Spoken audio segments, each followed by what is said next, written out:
የአሜሪካው ፕሬዝዳንት ዶናልድ ትራምፕ ለኢራን የሰጡት የአጸፋ የጊዜ ገደብ ሊጠናቀቅ ሰዓታት ቀርተዋል። ኢራን በወገኗ ለሚቃጣብኝ ማናቸውም ጥቃት የምሰጠው አጸፋ የከፋ ይሆናል ስትል ዝታለች።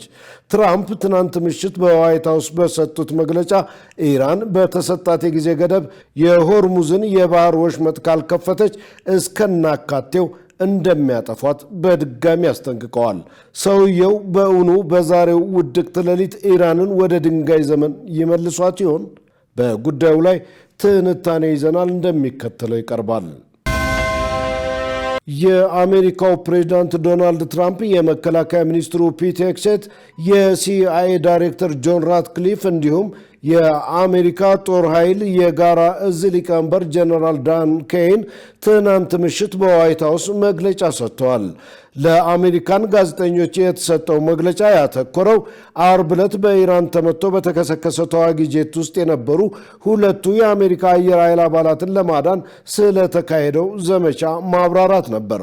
አብዛኞቹ የትራምፕ አስተያየቶች የበረራ አባላቱን ለማዳን የተደረገውን ጀግንነት በማሞካሸት ላይ ያተኮረ ሲሆን የሆርሙዝ የባህር ወሽመጥ ዛሬ በተያዘለት የጊዜ ገደብ እንደገና ካልተከፈተ አሜሪካ በኢራን የኃይልና የትራንስፖርት መሰረተ ልማቶች ላይ ጥቃት እንደምትሰነዝር በድጋሚ አስጠንቅቀዋል።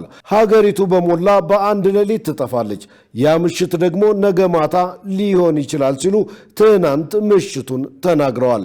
የጊዜው ገደብ ካለፈ በኋላ ኢራን ወደ ድንጋይ ዘመን ትመለሳለች ሲሉ ነው ትራምፕ በድጋሚ የዛቱት። በተጨማሪም ድልድይ አይኖራቸውም ያሉት ፕሬዝዳንት ትራምፕ ምንም አይነት የኃይል ማመንጫ አይኖራቸውም ሲሉም ሊያደርጉ ያሰቡትን አመልክተዋል።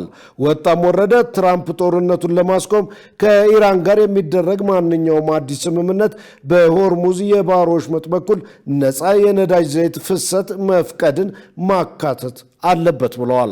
ትራምፕ በባህረ ሰላጤው ውስጥ የኃይል ፍሰት የሚያካትት ተቀባይነት ያለው ስምምነት በአሜሪካ ሰዓት አቆጣጠር እስከ ረቡዕ ምሽት 9 ሰዓት ድረስ ገደብ አስቀምጠዋል።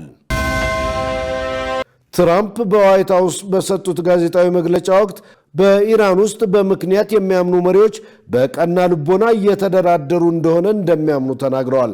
ነገር ግን ውጤቱ እስካሁን ድረስ ምን እንደሆነ አልታወቀም። ኢራን ለጊዜያዊ የተኩስ አቁም ስምምነት የቀረበውን ሐሳብ ውድቅ አድርጋ በምትኩ ግጭቱ በቋሚነት እንዲቆም ማዕቀቦቹ እንዲነሱ ነው ጥሪ ያቀረበችው። እየተካሄደ ስላለው ውይይት መረጃ ያላቸው አንድ የቀጣናው ባለስልጣን በማንኛውም ድርድር ውስጥ ትርጉም ያለው ለውጥ ያለ ተኩስ አቁም ስምምነት ሊከናወን የሚችልበት እድል አነስተኛ ነው ብለዋል። ስማቸው እንዳይጠቀስ የጠየቁት እኚሁ ባለስልጣን ንግግሮች ውስብስብ የሆኑት የኮሚኒኬሽን መቋረጥ በመኖሩ ከኢራን ባለስልጣናት መልእክቶችን ለማድረስም ሆነ ለመቀበል አስቸጋሪ በመሆኑ ነው ብለዋል።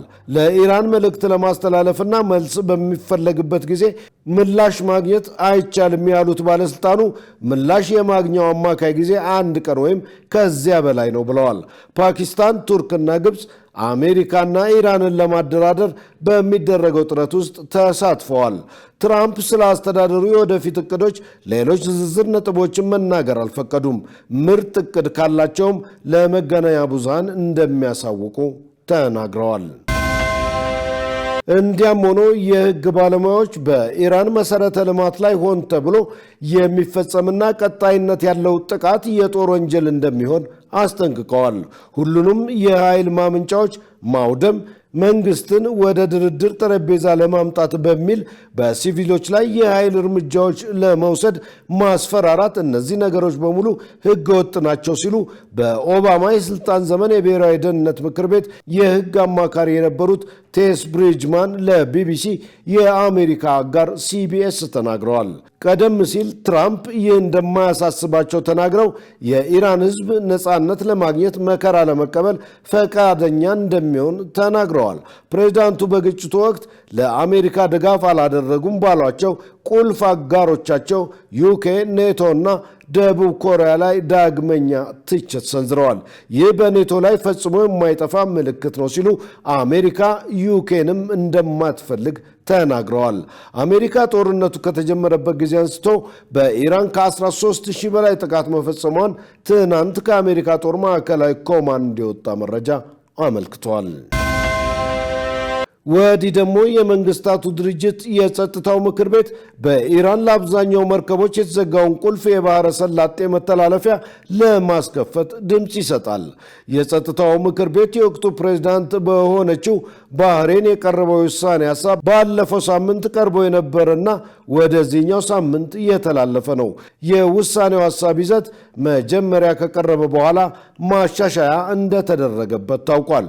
በመጀመሪያው ረቂቅ አባል ሀገራት ለመከላከል አስፈላጊ የሆነና ከሁኔታው ጋር ተመጣጣኝ እርምጃ እንዲወስዱ ይፈቅዳል። አዲሱ ማሻሻያ ደግሞ ደህንነት የተሞላበት ጉዞ ለማድረግ ጥረቱን ማቀናጀት፣ ተፈጥሯዊ መከላከል፣ ከሁኔታው ጋር የሚመጣጠን እርምጃ መውሰድ በጥብቅ እንደሚበረታታ ይጠቅሳል። በድርድሩና በሰጣ ገባው መካከል ጦር መስበቁን ያልተወው የእስራኤል ጦር በይፋዊ የማህበራዊ ትስስር ገጹ ላይ በፋርስ ቋንቋ ባሰፈረው መልእክት በኢራን የሚኖሩ ሰዎች ለደህንነታቸው ሲባል በባቡር ከመጓዝ እንዲቆጠቡ ብሏል። ማስጠንቀቂያው በመላው ሀገሪቱ ለሚኖሩ ኢራናውያን መሆኑን የገለጸው ጦሩ ማስጠንቀቂያው በኢራን አቆጣጠር እስከ ምሽቱ 3 ሰዓት ድረስ እንደሚቆይ ገልጿል። የእስራኤል ጦር በባቡር ውስጥ መሆንና በባቡር ሀዲዶች አቅራቢያ መገኘት ሕይወታችሁን አደጋ ላይ ይጥለዋል ነው ያለው። የእስራኤል ጦር ማስጠንቀቂያ የተሰማው የአሜሪካው ፕሬዝዳንት ዶናልድ ትራምፕ በመላው ኢራን በሚገኙ የሲቪል መሰረተ ልማቶች ላይ ጥቃት ለመሰንዘር በድጋሚ መዛታቸውን ተከትሎ ነው። የእስራኤል ጦር ትናንት ምሽት ከአገዛዙ ጋር ግንኙነት ያላቸውን የቴህራን መሰረተ ልማቶች ኢላማ በማድረግ ተደጋጋሚ ጥቃት መፈጸሙንና የሂዝቦላህን አባላት መግደሉንም አስታውቋል። ይህ በእንዲህ እንዳለ የመንግስታቱ ድርጅት የሰብአዊ ቡድን በኢራን ያለው ሁኔታ እየተባባሰ ነው ሲል አስጠንቅቋል። የተባበሩት መንግስታት ድርጅት የሰብአዊ ጉዳዮች ማስተባበሪያ ቢሮ ኦቻ ሰሞኑን ባወጣው መረጃ በመላው ኢራን ጥቃት እየተፈጸመ በመሆኑ ያለው ሰብአዊ ቀውስ እየተባባሰ መምጣቱን አስታውቋል።